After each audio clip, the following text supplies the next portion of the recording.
Welcome back. Again, this is Denise Rollard Barnes, publisher of the Washington Informer. We're glad to have you here at WIN TV and to introduce you to Hilary Jones, who's the managing director of Onramps to Careers. At least 30% of this organization's participants are from east of the river here in Washington, D.C. and Southeast D.C.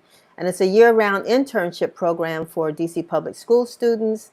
And we're going to talk to Hilary because it's really interesting. We're so excited to have an intern that's working with us in our office this summer. And I know it's a challenge because we're doing so much virtually, but she's a trooper and she's here with us. But Hilary, let's talk about Onramp to Careers. How are you doing? Great, thank you for having me. So just to tell you a little bit about Onramps to Careers, we are a nonprofit that focuses on STEM internships and training for underserved high school students in DC.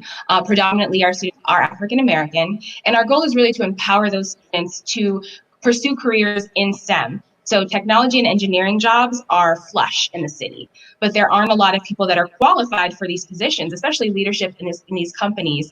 And we see them, every year more technology companies are flocking to the city. And we want to make sure that our students are exposed to those companies, are networking with people at those companies, are trained. And there are so many students that are interested in these technology fields, but they just need the access. So we're really trying to create a talent pipeline of the students that live in this city so that they're able to lead at these companies, they're able to start their own technology and engineering companies. And that's really what we focus on. During this time of COVID, and now we're doing so much virtually, and people realize how much technology is really important in these times when we're stuck in our homes, unable to go to our offices. And some of the things that we took for granted, social media, even these Zoom opportunities now, people never thought. We had to fast learn this stuff. And I don't know if this is really being taught adequately, not only in our public schools, but also in our colleges. Absolutely. Your thoughts? So really, that's something that is new for all of us. Of course, we're all transitioning. And our students, we have 200 interns that are virtual this year. It's actually the largest amount we've ever served. Our employers really stepped up and decided to take on more interns and really help with this transition to virtual. And so we actually do a lot of pre-training before the internships that actually started in June. So we really worked this year to make sure that we did employability skills training around working virtually. So we discussed, self-management, staying organized, staying motivated, home, just kind of working through the technical issues that you may have. And our students have been thriving. We have such wonderful feedback from our employers. They are engaged.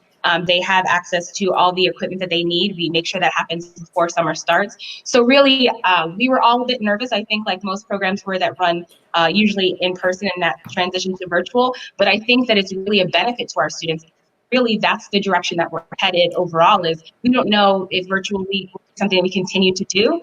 And now our students have this ability to learn from home, and they are now equipped with the knowledge they need in order to make that happen. So what are some of the jobs that they're doing virtually?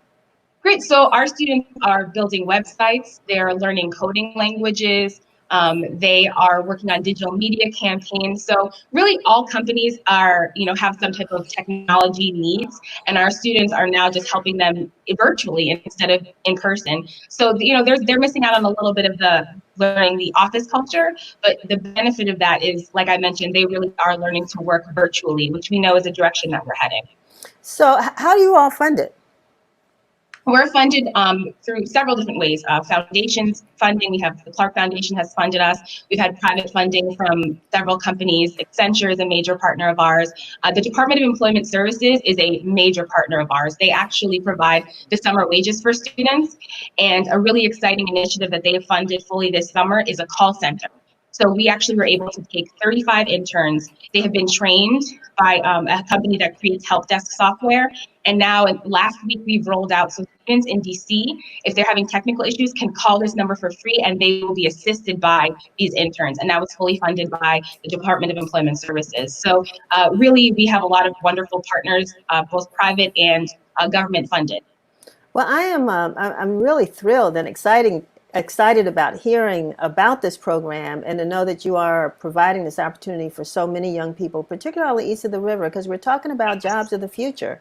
And who knew So I'm glad that you decided to join us, and are going to post your information. Are you still Wonderful. recruiting, or was this just a summer program?